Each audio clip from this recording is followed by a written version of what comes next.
¿Qué tal, doctora? Muy buenos días. Yo soy el doctor César del Castillo, del Hospital Cayetano Heredia, del Servicio de Cirugía de Tórax y Cardiovascular. En esta oportunidad vamos a conversar sobre procedimientos en el internado, básicamente tres, ¿no?, que son los más, digamos, frecuentes en tu preparación, en tu formación y en lo que vas a hacer como externo e interno y a futuro dependiendo de lo que realices. El primero es la toracocentesis, el segundo paracentesis y el tercero punción lumbar. No necesariamente en ese orden son los más frecuentes, pero vamos a mencionarlo. ¿Qué es la toracocentesis? La toracocentesis básicamente es la punción, ¿no?, la punción del tórax con una aguja, otro material, para la extracción de líquido o aire dependiendo de las necesidades, ¿no? Eso es básicamente, es la punción torácica, como le decía, o toracocentesis. Es un procedimiento tanto diagnóstico como terapéutico. Más adelante vamos a ver las indicaciones brevemente porque todo lo demás que tienes que saber está en tu clase de neumología, de cirugía de tórax, etcétera, ¿no? Pero es lo más importante. El espacio pleural básicamente es un espacio virtual contenido digamos, entre el pulmón y la caja torácica, la cavidad torácica, ¿no? Tenemos tanto pleura parietal como pleura visceral. Ese espacio es prácticamente virtual, o sea, no debería existir, es muy mínimo ya lo que existe. Existen 7 capas de cada pleura. Es por ello la importancia, porque tanto como es un espacio virtual, en el momento que estas pleuras se separan, ¿no?, crea un espacio el cual puede ser llenado tanto de líquido como de aire. Es ahí su importancia clínica. Las indicaciones, tanto como les decía, terapéutica como, digamos, de diagnóstico, es la extracción de líquido para aliviar la sintomatología como medio terapéutico, es decir, en un paciente con una efusión o un derrame pleural. Ya, ¿cuánto? Eso es súper importante también.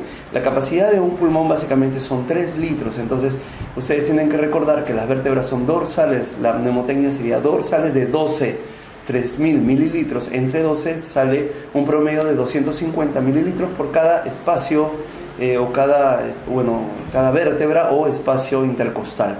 Entonces, si yo tengo más o menos una efusión que en la radiografía de tórax yo le evidencio a la mitad, sería un promedio de 1500 y así sucesivamente. La punta es un promedio de 150, el diafragma es un promedio de 350 a 500.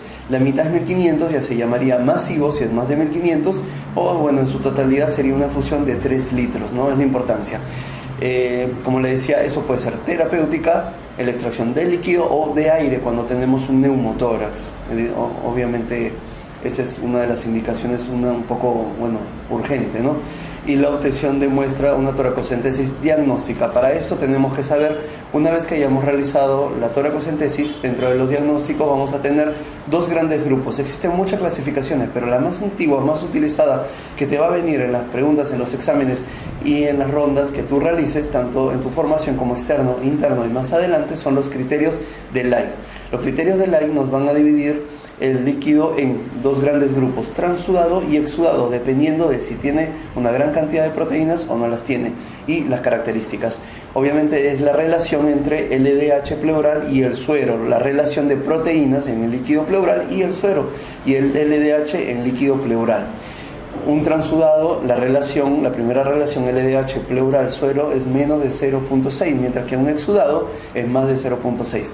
La relación entre las proteínas del líquido pleural y suero, si es menos de 0.5, nos indica que puede ser básicamente hacia un transudado, mientras que si es mayor de 0.5, un exudado. Y el LDH en líquido pleural, si es menor a 2/3 del límite superior del valor normal del LDH sérico, nos orienta hacia un transudado, mientras que un exudado sería hacia más del 2/3 del límite superior del valor normal.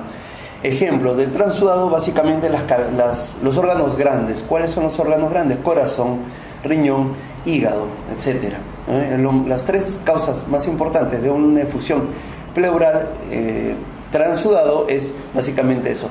Ojo, acá no estamos tocando la fisiopatología. La fisiopatología básicamente se caracteriza por 6 puntos importantes, ¿no? La presión osmótica, coloidosmótica, osmótica, permeabilidad capilar, etc.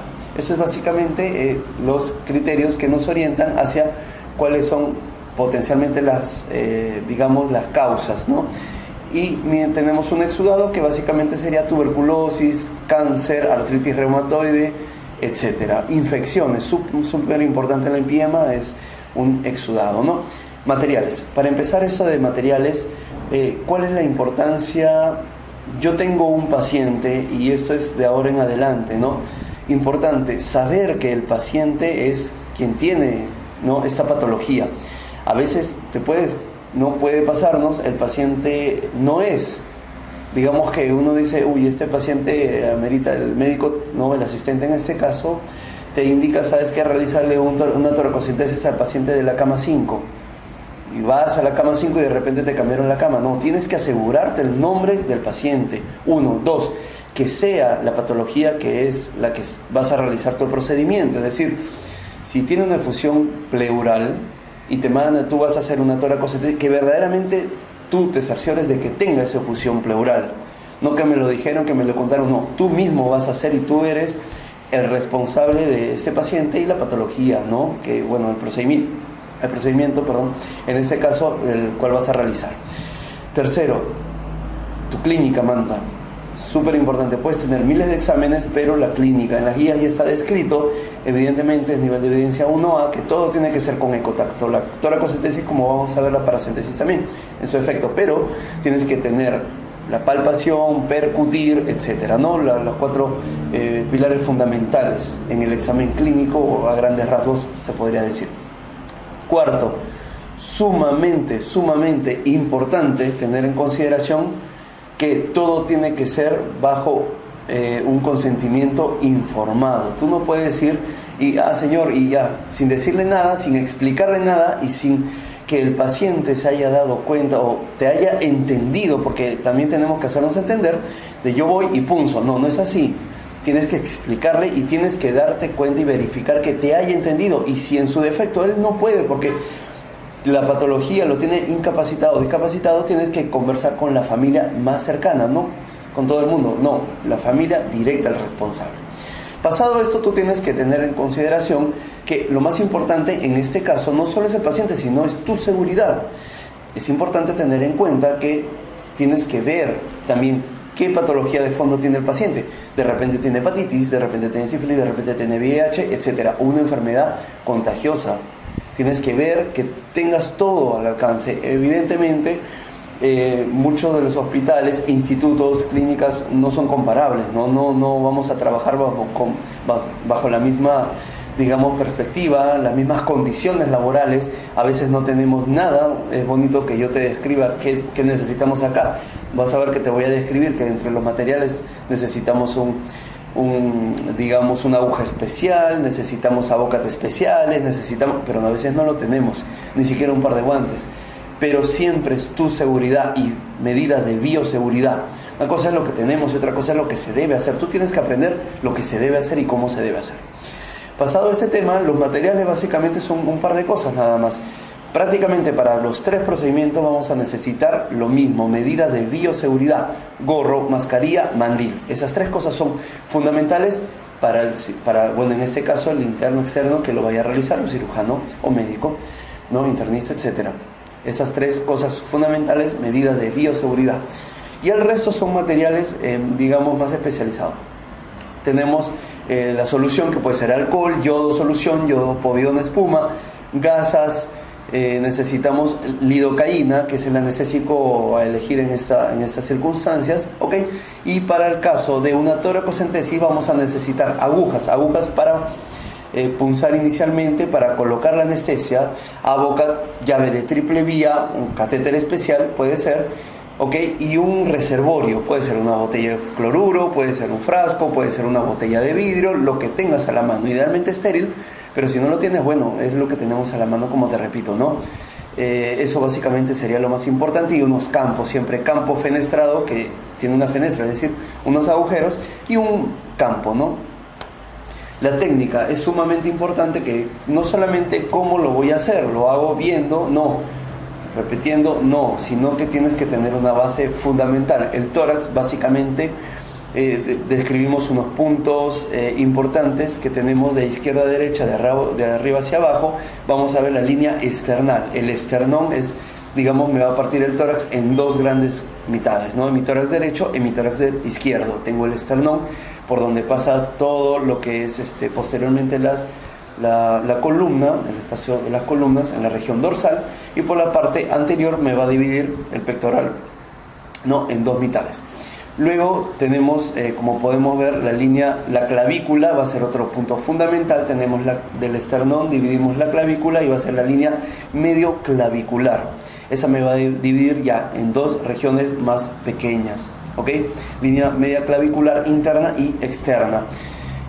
Vemos más adelante que tenemos la axila también. La línea más importante en esa zona va a ser la línea axilar. Y la línea axilar me va a dividir, es línea media axilar, puede ser anterior o puede ser posterior. En esta zona nosotros tenemos el triángulo de seguridad, el cual está dividido en su parte anterior por el músculo dorsal ancho, ¿ok? En su parte posterior, en su parte anterior es por el pectoral mayor, en su región dorsal es el dorsal ancho, y por debajo es la cuarta costilla o quinto espacio intercostal. Eso se llama triángulo de seguridad. Entonces nosotros vamos a tener importante reparo, el esternón me va a dividir el tórax en dos, voy a tener la clavícula, línea medio clavicular, voy a tener la axila, y en la región posterior o dorsal voy a tener la escápula. Sumamente importante, la punta de la escápula, tengo la línea escapular. Entonces básicamente tengo la línea escapular, el sitio de elección, el sexto, séptimo espacio intercostal. La línea axilar, nosotros utilizamos la línea posterior porque es donde básicamente se deposita el líquido, es entre el quinto, sexto y séptimo espacio intercostal, ¿ok? Y bueno, el neumotórax, que es un caso especial, tiene que ser la línea medio clavicular, puede ser segundo o tercer espacio intercostal. El primero no lo tocamos porque por ahí pasa la arteria subclavia, como recordarás. ¿Qué es lo que tenemos que hacer? Primero, posicionar al paciente. El paciente tiene que estar, ¿no?, sentado, tiene que estar cómodo, con los brazos hacia adelante. Puedes poner una tablilla, un taburete o una mesa, lo que tengas, ¿no?, con la cabeza hacia abajo y hacia adelante. Tiene que ser recto, pero hacia adelante, con la cabeza bien agachada. Entonces, eso es lo primero. ¿Qué es lo segundo? Lo segundo que tenemos que tener en cuenta es, nuevamente, auscultar, nuevamente percutir, ver dónde es mate, dónde está la matidez, dónde es bueno, en este caso sería la efusión pleural o el neumotórax en su caso. Nuevamente revisa tu radiografía, mira, asegúrate, puedes marcar inclusive la zona donde vas a realizar la punción. Lo siguiente es un buen lavado de manos, ya sabes, sumamente importante. Tienes que tener los pasos para el lavado de manos, son entre 6 y 7 pasos de tu lavado de manos. Posteriormente puedes hacerlo solo, no es lo ideal. Lo ideal es que tengas alguien que te ayude. Siempre tiene que ayudarte una persona, idealmente, porque todo tiene que ser aséptico. Recuerda que una de las complicaciones, como vamos a ver más adelante, es la infección, y eso puede producir que el líquido se transforme en un empiema, y el manejo es totalmente diferente, puede llegar a ser inclusive quirúrgico. ¿Qué es lo que tienes que hacer? Lo primero, lavar, tu técnica aséptica, un lavado de la cavidad torácica, ¿no? El tórax, en este caso, un antiséptico puede ser iodopovidona, etcétera, ¿no? La anestesia. Una vez que ya tienes la zona bien delimitada, lavada, lo que puedes hacer es, obviamente, con la ecografía, buscar la zona de punción nuevamente. Si es que no la has buscado anteriormente, puedes buscar, que es lo ideal, ¿no?, hacerlo con ecografía. No tener, básicamente será tu clínica y ya los espacios que tenemos acordados, ¿ok? Que es el quinto, sexto, séptimo o séptimo, octavo espacio intercostal posterior, ¿no? Línea axilar posterior podría ser, o más o menos para términos prácticos, buscas el borde de la escápula, 2 dedos, 3 dedos, entre 2 espacios, 3 espacios, y en esa zona debería ser. Percutes, y una vez que encuentres la matidez, ¿no?, ahí en esa zona vas a colocar, ¿no?, va a ser la zona de punción. Cargas tu jeringa con lidocaína al 2%, ¿no?, sin epinefrina en este caso, ¿no? Bastante cuidado, porque a veces puede producir reacciones o síntomas, o digamos reacciones vagales, ¿ya? Es sumamente importante tenerlo en consideración. Una vez que ingresas con la aguja, vas ingresando y vas aspirando hasta que choques la costilla. Ten en consideración que siempre, como vemos en el cuadro de abajo, por encima de la costilla. ¿Por qué no por debajo? Porque por debajo tenemos la costilla, si la ves en zona transversal de esta manera, ¿no?, Tú la ves así, vamos a verla de esta manera. Vas a tener una fosa en el cual pasa la vena, arteria y entre las costillas el nervio intercostal. Es el van intercostal, vena, arteria, y entre ambas el nervio. Tiene que ser por encima, tú le das por debajo y puedes producir un hemotórax, una lesión de la arteria o la vena en este caso. Generalmente es la arteria y es bastante peligroso. Puede terminar en una colocación de un dren o en su defecto una cirugía. ¿Ok? Entonces, punzas la costilla encima de la costilla y vas aspirando suavemente. Eso es una toracocentesis, digamos, diagnóstica o evocatoria, ¿no? Una vez que obtienes el líquido positivo, sea pus, sea líquido citrino, sea claro, sea hemático, sea lo que fuera, vas ingresando, ¿no?, tu lidocaína mientras vas retirando y vas infiltrando, ¿ok? Eso es básicamente. Luego colocas tu aguja con tu Avocat, donde has punzado, aspiras, retiras la aguja porque obviamente la aguja puede lesionar el pulmón, ¿no? Tienes el Avocat, colocas la llave de triple vía y todo va a ir drenando hacia un frasco, evidentemente, ¿ok? Y es así como se realiza, ¿no? Ahora, ¿qué complicaciones puede traer? Tú le explicas al paciente, tienes que explicarle que tu pulmón es como un globo, el cual vamos a punzar y puede hincarse y puede hacer algo que se llama neumotórax. Puedes darle a un intercostal u otro órgano, etcétera, y puedes producir un hemotórax. Puedes hacer inclusive una laceración hepática, pero ¿cómo? Claro, obviamente, el diafragma puede subir, tú no sabes si el paciente ha tenido una cirugía previa o no le das a la zona que debería ser, ¿no? Y puedes producir una lesión hepática. Puedes meter gérmenes del exterior hacia al interior y producir ese líquido, se transforma en un empiema y una reacción vagal. Vamos a revisar brevemente un video en el cual yo veo una ecografía, en este caso, ¿no? El paciente respira y ves cómo se mueve el diafragma. Vemos acá la doctora lo que está haciendo es marcar la zona. Evidentemente yo ya ausculto, palpo, ella ha hecho una ecografía, ya marcó la zona. Técnica aséptica, por un lavado de manos, yo me he visto, tengo mis guantes y voy lavando. Lavo esta zona con la solución que tengas, idealmente solución yodo povidona. Hay que tener en consideración y preguntar al paciente si es alérgico al yodo. A veces es alérgico al yodo y puedes utilizar otra sustancia. Coloco mis campos para que todo sea totalmente estéril, ¿ok? Estéril. Busco la zona, como la doctora está buscando, en la costilla, encima de la costilla, acuérdate, por debajo. Pasa el van intercostal, vena, arteria y nervio entre las costillas y es sumamente peligroso. Vas infiltrando, vas ingresando con la jeringa mientras vas aspirando. Siempre ingresa, no ingreses inyectando, sino ingresa y vas aspirando, aspirando, aspirando. Si sale hemático, ojo, ten cuidado, rimes, déjalo ahí. No, en este caso, bueno, ha inyectado lidocaína, básicamente superficial, ¿no? Porque no estoy haciendo la toracocentesis todavía. Lo que está haciendo es colocar, infiltrar para que el paciente no sienta molestias. Muchas veces hacemos la toracocentesis inclusive sin lidocaína, no es lo ideal, pero como es una sola punción también se puede realizar. Ves que ella tiene una aguja, tiene el Avocat, tiene gasas, tienes que tener ayuda, de todas maneras es lo ideal, no hacerlo solo. Colocas tu jeringa con una llave de triple vía y un Avocat, vas ingresando siempre encima de la costilla y aspiras básicamente la muestra. ¿Okay? En este caso lo que ha hecho ella es ha colocado el Avocat y lo ha mantenido ahí. Sugerencia, está descrita en las guías: coloca el Avocat, saca la parte metálica, saca la aguja metálica y conectas la llave de triple vía. La llave de triple vía en este caso nos da la facilidad, ¿no?, de aspirar. Cierro la llave y elimino todo el líquido. ¿Hacia dónde? Hacia unos frascos. En este caso lo está haciendo directo a los frascos, pero lo que tú puedes hacer, si el líquido es mucho y no solamente es muestra sino evacuatoria, conectas esto a un equipo de venoclisis, el cual va a un frasco, y lo que vas a hacer es aspirar, cerrar la llave triple vía y nuevamente donde expulsas el líquido, hacia allá un frasco. Este caso, bueno, la doctora está haciendo una toracocentesis aparentemente diagnóstica, pero puede ser tanto diagnóstica o evacuatoria. No vas a estar haciendo esto de acá. Lo que haces es una llave triple vía conectada a un equipo de venoclisis, como les repito.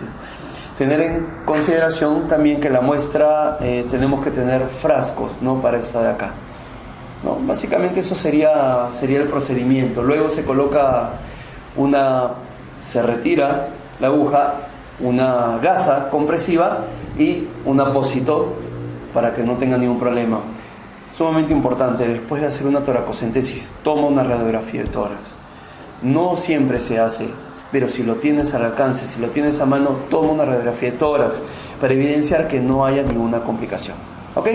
Eso básicamente sería, como introducción, el primer punto a tocar de los tres primeros.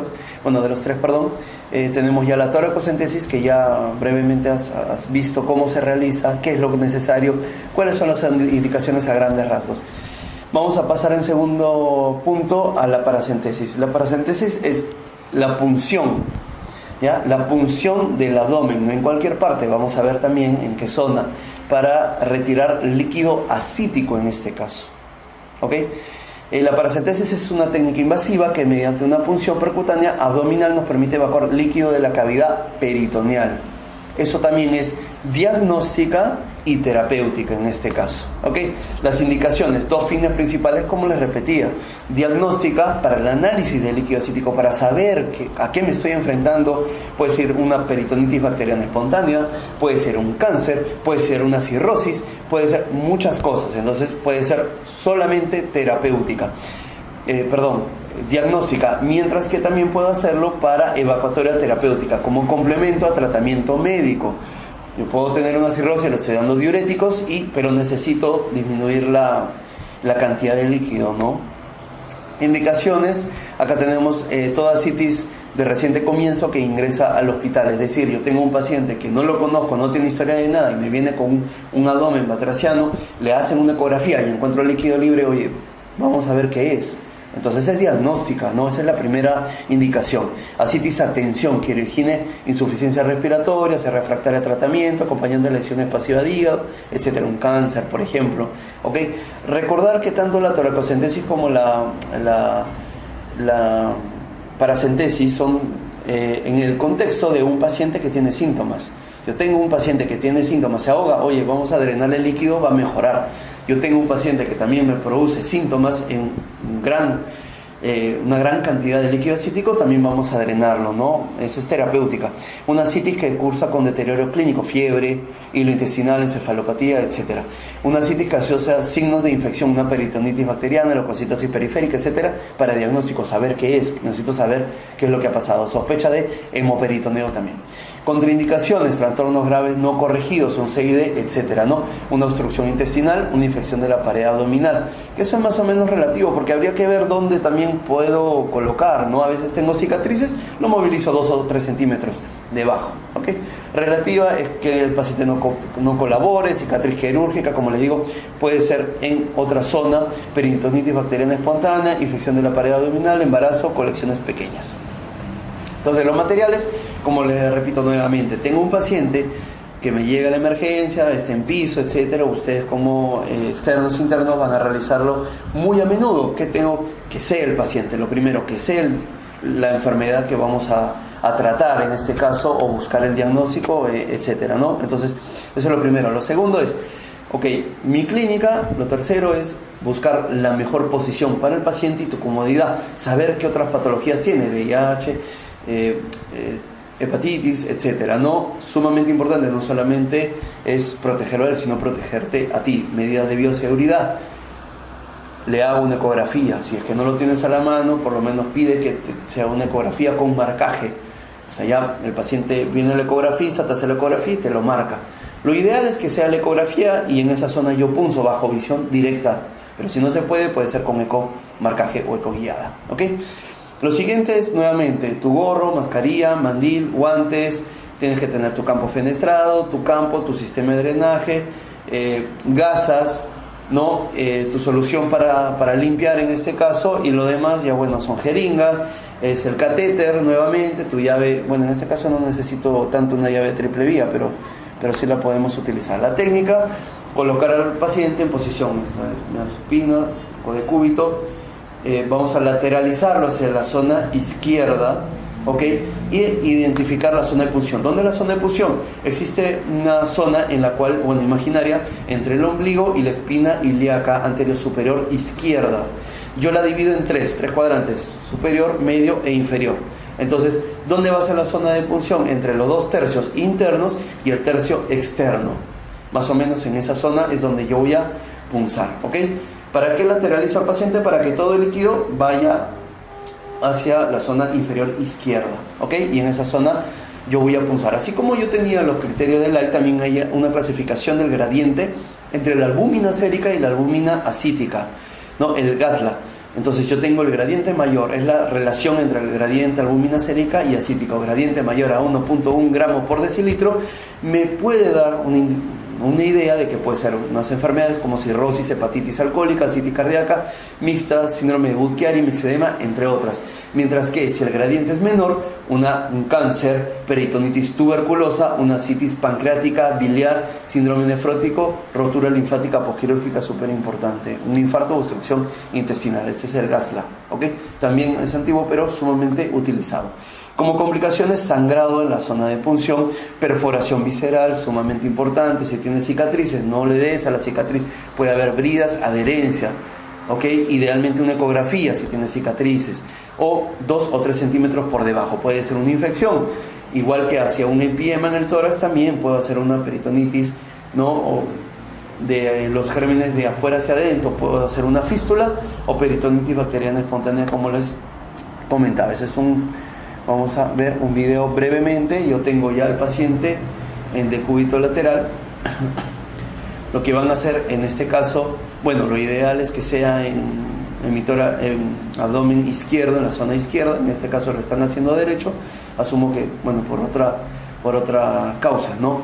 Pero lo importante es la zona de punción. Yo tengo mi paciente bien posicionado, busco la zona, tenía los 2 tercios internos y un tercio externo. Entre un tercio interno y 2 tercios externos, en esa zona yo es la que voy a punzar. Lavo la zona, ¿ok? Ven como el doctor que lo está realizando está con mascarilla, guante, inclusive algunos se ponen lentes, no puede salpicar y puede contagiar, tú no sabes qué puede tener el paciente. Una vez que ya está bien lavado, coloco mi campo fenestrado, él está limpiando la solución. Recordar siempre, si es alérgico a la yodo solución, yodo povidona espuma, lo hago con alcohol, lo hago con otras sustancias, ¿ok? Puede ser. Tener en consideración, alguien me ayuda, yo tengo mi campo fenestrado, mi campo, y lo que va a hacer, nuevamente tengo la aguja, ¿ok? Localizo la zona, puede ser con ecografía, ecomarcaje, puede ser en ese momento, o ya buscándola con la clínica, ¿no? Básicamente ya tenemos los puntos de reparo. Lo que está haciendo es infiltrar. Superficial, no está ingresando, solo superficial porque es en la zona de piel. Luego tiene la jeringa con una boca, como le decía, puede tener una llave triple vía o no, eso ya depende. Lo ideal es ponerla, ¿no? Porque vamos a ver cómo va a ir drenando más adelante. Entonces vas ingresando lidocaína superficial y luego vas infiltrando más profundo. Pero siempre no ingreses, ¿ve? Como acabamos de ver, lo que hace el doctor es ingresa aspirando hasta que le salga positivo. Yo veo que el líquido es positivo y ya recién en esa zona bien profundo puedo infiltrar. En este caso le ha salido un poco amarillo citrino, entonces lo que está haciendo es infiltrando y voy retirando. Siempre, una vez que yo ingreso aspirando, no se olviden, no ingreso infiltrando, ingreso aspirando. Cuando me sale positivo, recién infiltro y voy retirando. Ese es básicamente cómo se coloca la anestesia, ¿no? Superficial y profunda. Luego vemos que tiene un Avocat en este caso. ¿Ok? El Avocat está compuesto por una parte delgada, fina, básicamente muy móvil. O sea, el Avocat internamente choca con una estructura y no debería pasar nada, no va a lesionar absolutamente nada, es un plástico, nada más. Y la aguja, que es así, se debería retirar. Lo que va a utilizar es un bisturí, un cúter en este caso.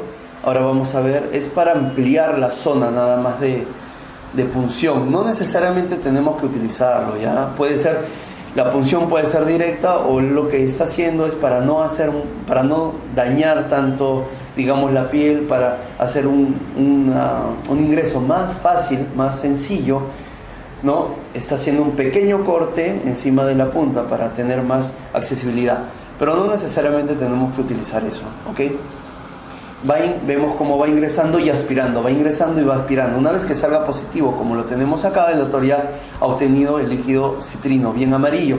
Va ingresando solamente el Avocat y acaba de retirar la aguja que puede lesionar cualquier estructura, ¿no? Entonces lo que queda dentro es el Avocat, la parte externa, el plástico, digámoslo así, y ya lo conecta a una aguja, a una jeringa. En este caso está eliminando, no puede ser diagnóstica o terapéutica, como les repetía, y aspirando el líquido, ¿no? Siempre tener a la mano tus frascos estériles también, porque a veces no es lo ideal, o nadie te va a recibir, mandar las muestras en jeringa, ¿no? Tienes que tener, hay unos frascos que pueden ser de vidrio o de plástico. Lo que está haciendo en este caso es, ha retirado líquido para la muestra y ahora lo que está haciendo es conectar un equipo de venoclisis.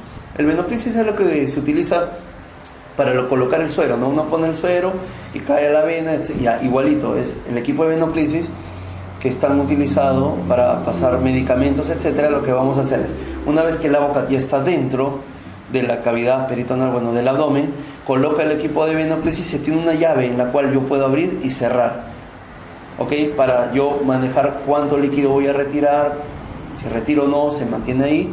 Y todo ese equipo de venoclisis es exactamente la misma función que la toracocentesis evacuatoria. La única diferencia es que en el tórax yo tengo que aspirar, cambio la llave y filtro. En este caso no, es por gravedad, la presión es diferente, ¿ok? Entonces solamente ha colocado, y lo que está haciendo es todo el líquido, mediante el equipo de venoclisis, va a ir a unos frascos, en este caso, ¿no? Unas botellas, ¿ve? Tenemos los frascos y tenemos el líquido. En este caso ha hecho primero la paracentesis diagnóstica, la cual la ha sacado en la jeringa, la va a mandar a estudio, y lo consiguiente es la evacuatoria. Ven que estamos drenando la cantidad de líquido, necesaria en este caso, ¿no? Es importante recordar que lo que yo voy a sacar también tengo que reponerlo, es sumamente importante, ¿ok? Tenerlo en consideración, porque los pacientes se pueden descompensar, así como cuando yo hago la toracocentesis diagnóstica evacuatoria, yo también hago la paracentesis, ¿no? En este caso vamos a drenar la misma cantidad, vamos a reponerle la misma cantidad, y se puede utilizar albúmina. En esa zona retrocedemos, tenemos en cuenta retirar tras drenar entre 4 a 5 litros, luego retirar el catéter y cubrir con un apósito nuevamente, ¿no? Cubro con una gasa y encima un apósito. En los pacientes con cirrosis paracentesis terapéutica es necesario realizar una expansión de volumen para minimizar la alteración hemodinámica, sumamente importante, ¿no? Y la expansión se lleva a cabo con la administración de albúmina.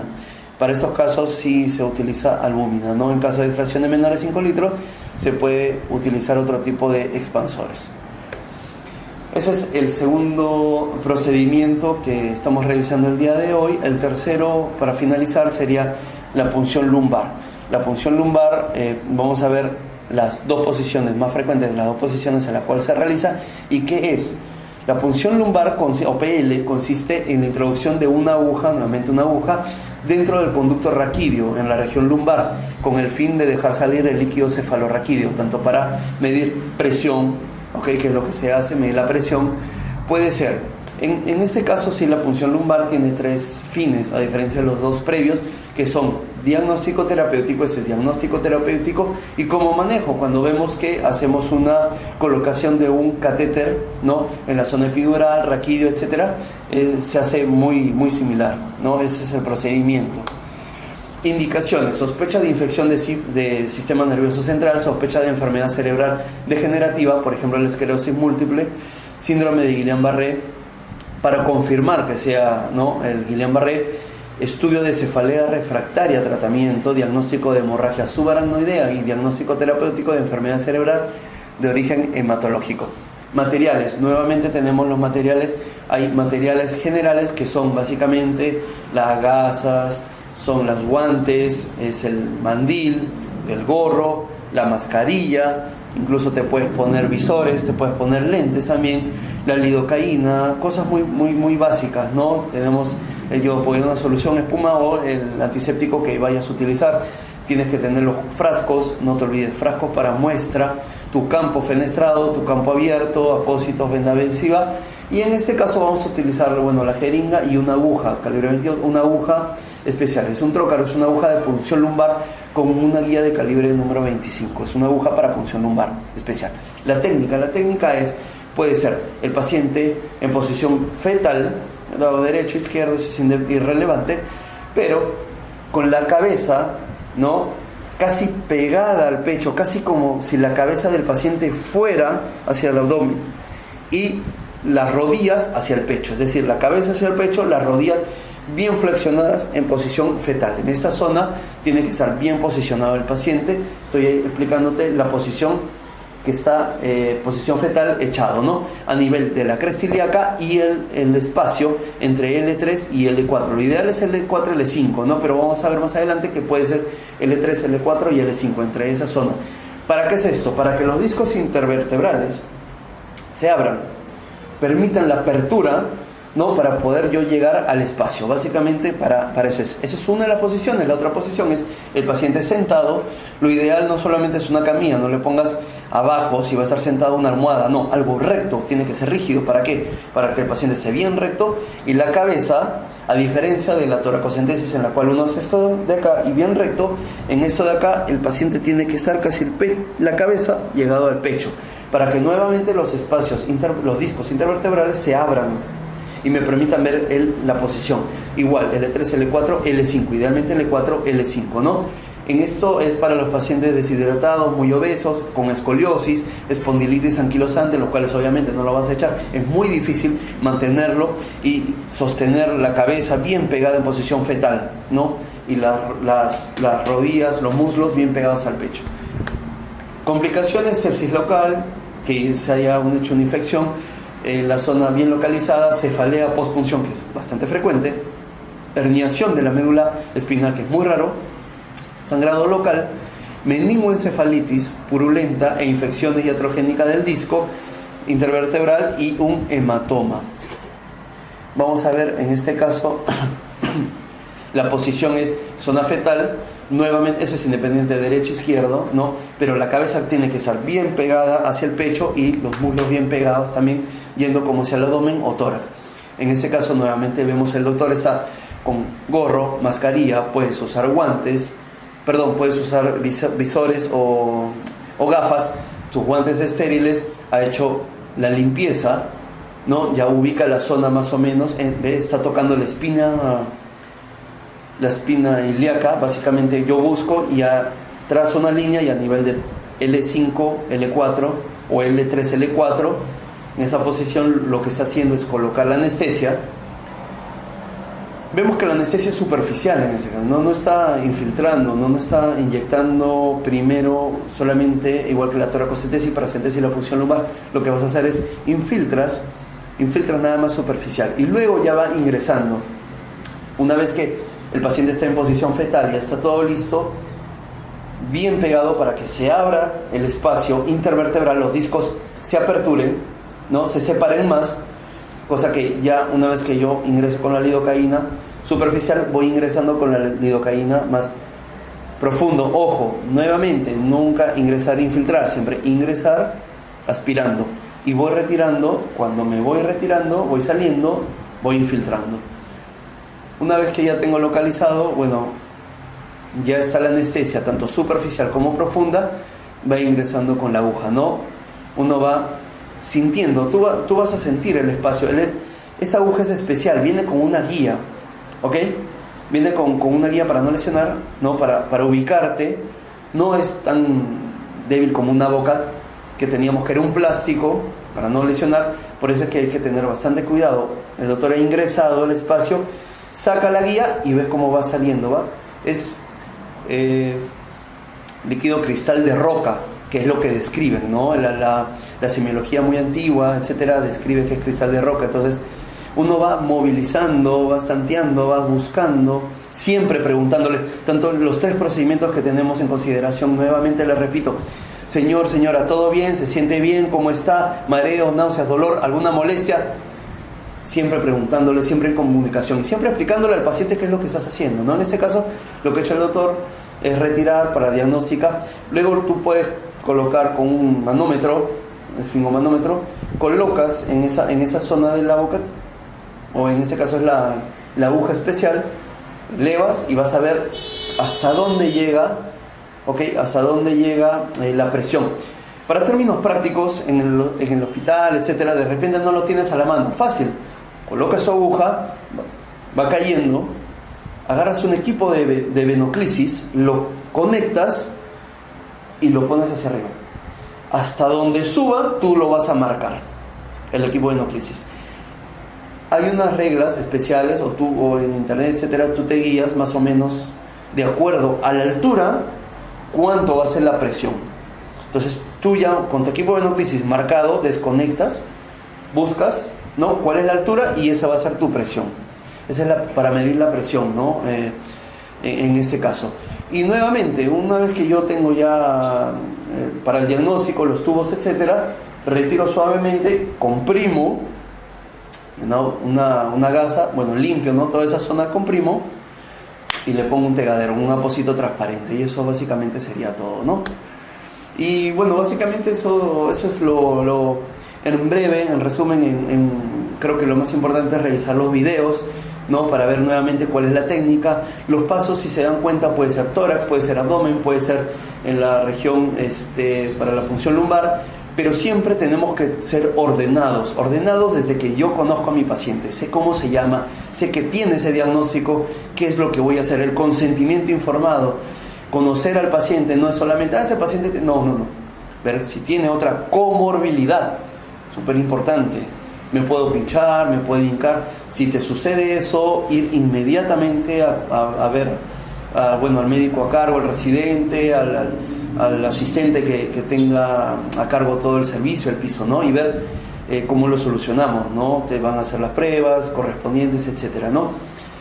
Una vez que hago eso, los mismos pasos, siempre la asepsia, antisepsia, colocar al paciente, buen lavado de manos, sigue los pasos porque es sumamente importante. De repente solamente es algo muy sencillo que se podía solucionar, pero termina complicándose, ¿no? Inclusive llegando a una cirugía, como es el caso de un empiema, una peritonitis bacteriana, que el manejo ya es totalmente diferente, ¿no? Ingresa por una cosa y termina siendo algo más complejo, ¿no? Y seguir tus pasos nuevamente, como te digo, la teoría sin la práctica no es nada. Entonces siempre que alguien te supervise, preguntarle si está bien, tú revisa la técnica, revisa la teoría, mira los videos una, otra vez, hasta que te des. Es algo muy mecánico, los pasos son muy mecánicos, no es algo, pero si tú tienes tus pasos bien delimitados, sabes qué hacer uno tras del otro, no debería haber ninguna complicación, ni un inconveniente, ningún problema, ¿ya? Y bueno, pues cualquier cosa estamos para ayudarlos, y eso creo que sería todo. Gracias.